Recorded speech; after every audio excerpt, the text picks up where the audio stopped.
Hey, what's up? Welcome back to Ground Zero Salem. I'm your host, Pat. Got a collection update for you.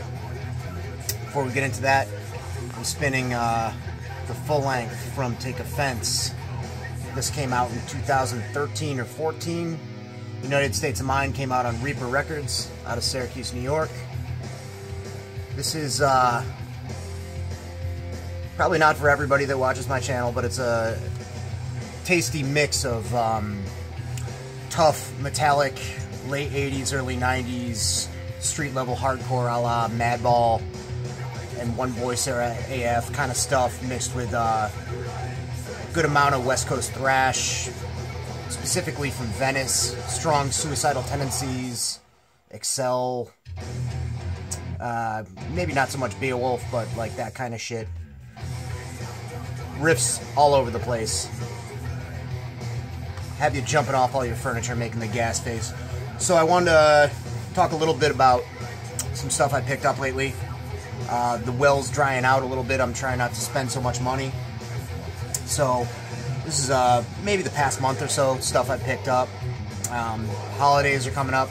You know, gotta spend money on my family and friends and not so much myself. So this will probably be the last one for a little while. I got a couple CDs coming from Dark Descent, and that's about it for the unforeseeable future. I'll start at the most recent pickups first. Yesterday I went to the Salem Punk Rock Flea Market, which was a shit show, as I kind of predicted it to be. It was at a pretty trendy like brewing place called Notch Brewing. They had some great stalls and stands. I did not buy anything because I'm trying not to spend money right now. But afterwards, while I was eating, I managed to catch up with fellow YouTuber Jason Hook from Get Into It with Jason Hook. He had a couple tapes to give me. He gave me Ineptity to the Lost Tracks and Obstruction Absolute. This Ineptity tape is fucking fantastic. This is the last stuff they recorded, I believe, from 2015. I want to say 2009. Okay, recorded in 2009. Not sure where this lines up time-wise with No Speed Limit for Destruction, which was the latest record I'd heard by them at that point. I think a few years later, at least. Some of the best material that I've heard by Ineptity. Really, really great shit. Man, it just is equally punishing punk and metal at the same time. Lots of great pogo beats, incredibly infectious, kind of bluesy solos.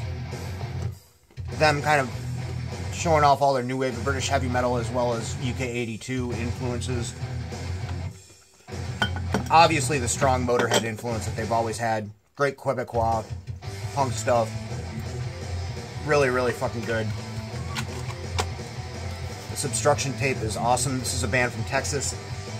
This came out on Run State and Pissed Off Records. Opens like a cigarette case. As Jason pointed out to me, that says Hardcore Hard right there. That's funny. Cool tape. Printed stick-on labels there. Comes with an order sheet. And this little fold-out lyric deal. This is compiling two different recordings. I think they were both tapes for a tour in Japan, if memory serves. It's blistering fucking hardcore punk. A lot of it's very early 80s Swedish hardcore, DB, Discharge kind of stuff, but the slow parts, the breaks, the kind of more punky 4/4, two-step slash pogo kind of riffs on this are really what make it. Very, very fucking catchy. Really well written. Just nice little bursts of soloing here and there. Really, really great. About a month or maybe a little less, I decided that I need to pull the trigger on some classic heavy metal releases, speed metal if you will. I got some Exciter stuff first. Violence and Force right here on Bonsai.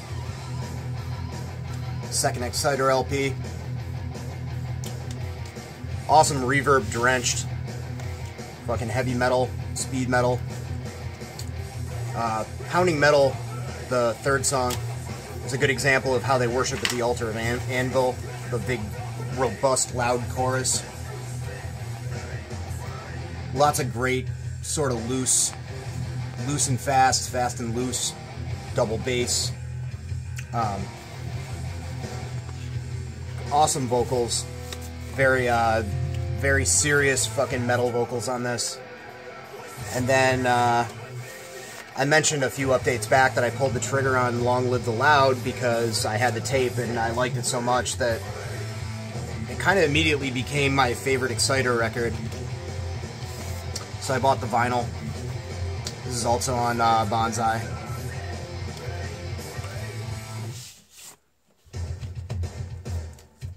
Great collage there.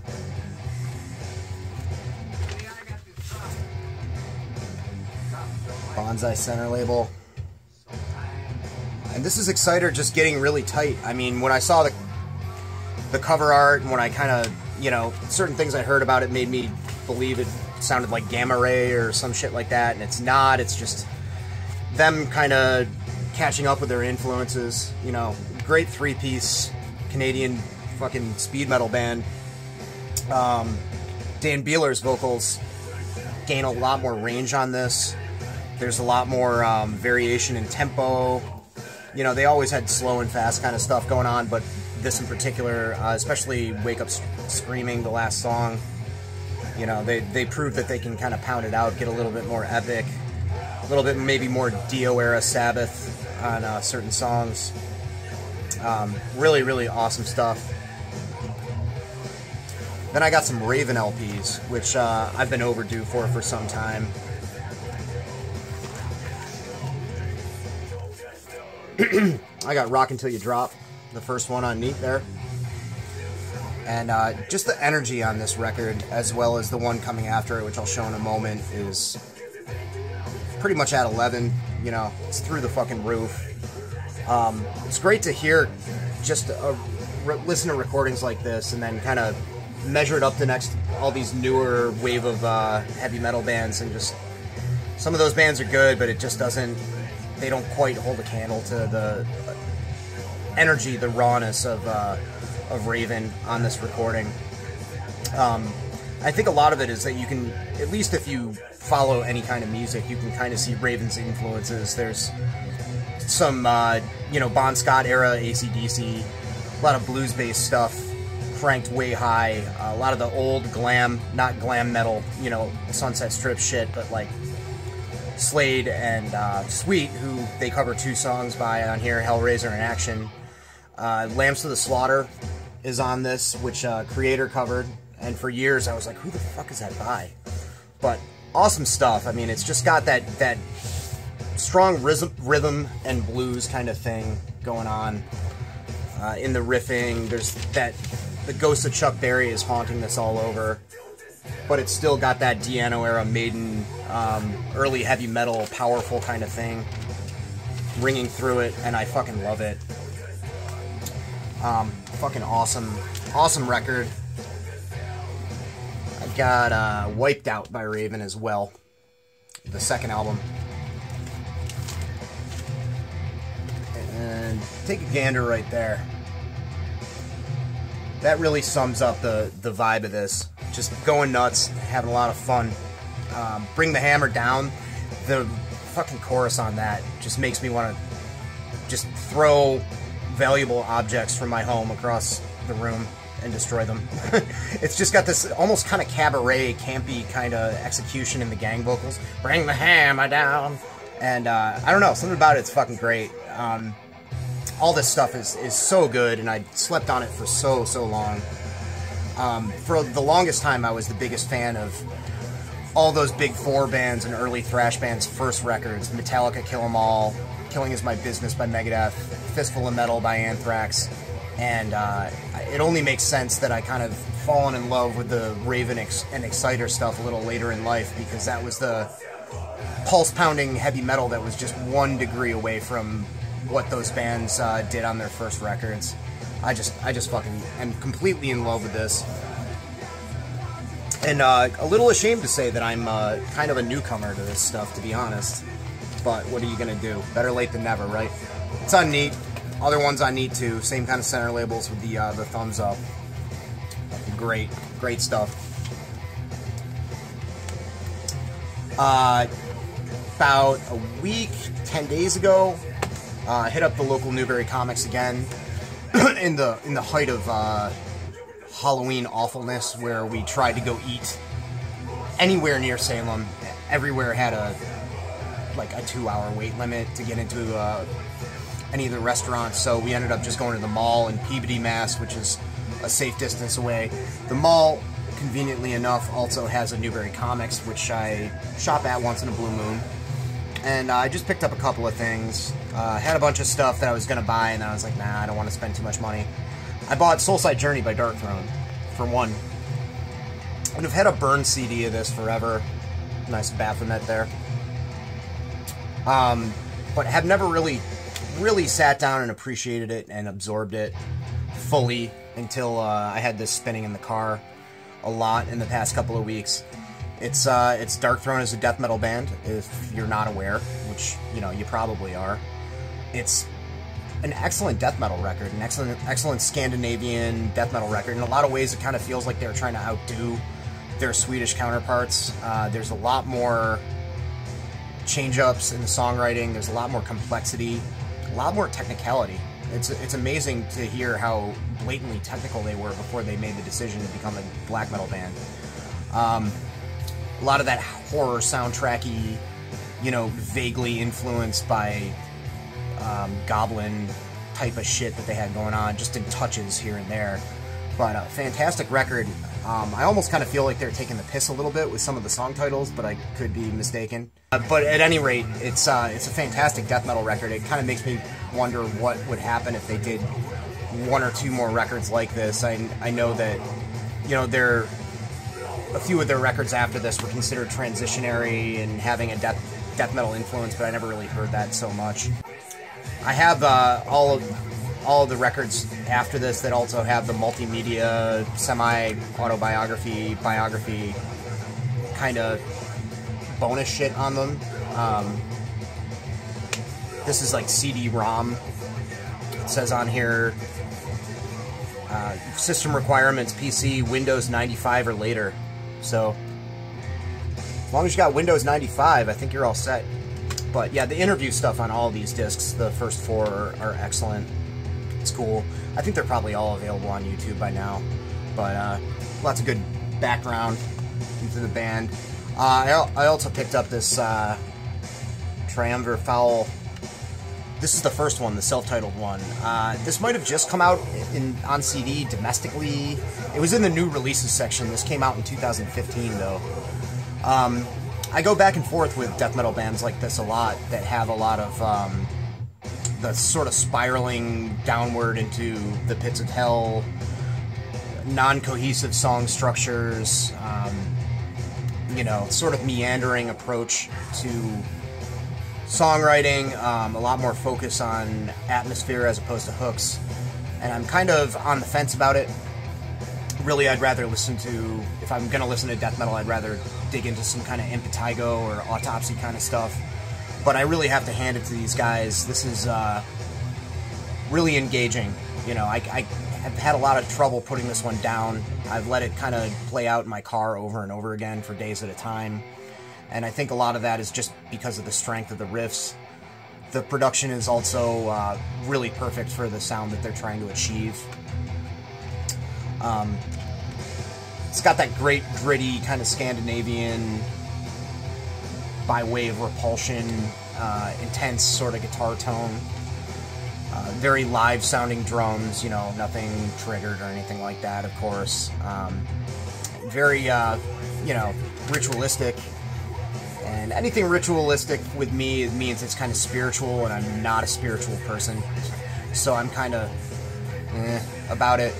But the music itself is fucking badass, especially the third song, Pathways to Decay.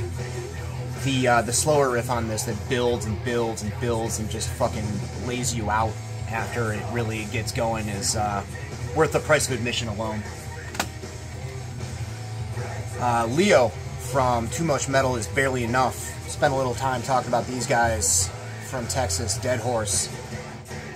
Did a video on southern heavy metal bands, Agony Column, Dead Horse, and somebody else who I'm forgetting at the moment. Sorry, Leo. But it sparked a bunch of memories talking about Dead Horse. I haven't listened to or thought about them probably in about 15 years, and that's a crying shame, because Dead Horse was incredibly unique, and their 1991 record, which is included on this 2-disc early discography entitled Peaceful Death and Pretty Flowers, is one of my favorite records from that era that I wore the tape out of. Their first record, Horsecore, An Unrelated Story That's Time-Consuming, is one that I've been wanting to hear for ages. I know it's a classic. To describe them would take a really long time, and you know, a lot of pontificating and big words that I don't have in my arsenal right now. But Dead Horse were a band that combined crossover thrash hardcore with early death metal, like Autopsy and Impetigo, and then genre hopped like crazy on top of that. Maybe even taking some inspiration from their state mates, the Butthole Surfers, spiritually. Just went all over the place, all kinds of kitchen sink shit, and put out some really amazing material. Oops. So, upon reviewing my video, hopefully this doesn't continue to be a problem, but the talking went out of sync with the video itself. I think Ben Brain Smasher had this problem, so maybe maybe I'll have to get a webcam or a GoPro or whatever to take care of this. I think we actually have a digital camcorder keeping around the house, but technical difficulties, I apologize, folks. I was talking about Dead Horse and this Day of the Dead Horse dual CD compilation, kind of gushing about how much this band was awesome. They have a new record out, actually, that I need to listen to. Yeah, kitchen sink, all over the place, but still very interesting. Doesn't come off as pretentious, really cool. The vocals are, for the most part, are very, that sort of hoarse, throaty, brutal, yet oddly kind of bluesy kind of thing that Phil Anselmo would go on to popularize and kind of bastardize, but was done by these dudes and Exhorder long beforehand, going back to the late 80s. So, cool stuff. Nice dual CD digipack there. Both of the albums and all the demos are included. And it was ordered directly from the band for me, because I figured out that they put out this early discography and decided that I needed it. So, awesome. I also, speaking of dual disc early discographies, I got the Samael 87 and 92 dual CD that came out at Century Media sometime after Ceremony of Opposites, I think, when they started to blow up a bit, compiling their early black metal records. It seems like their influence is really prevalent nowadays, like the slower, more hypnotizing kind of black metal getting its just due finally. My favorite out of the two being Worship Hymn, which is just really, really well-written riffs and great dynamics and everything. Blood Ritual being a bit more raw, a little bit more straight-up Hellhammer loving, but also really, really, really cool. Samael, fucking classic stuff. Not really too much in the way of layout on this. I don't know if it was more of a cash grab or whatever. It's got the 2 CDs there. Sigils aplenty for you sigil lovers out there. Not really much in the way of lyrics. There's kind of a short band bio in it. Pretty decent booklet. I have both of these releases on cassette, but cassettes degrade, so I figured I'd grab some little CD set there. Cool stuff. Got a couple of Hex Records releases along with Dialysis record that I talked about last update on that review.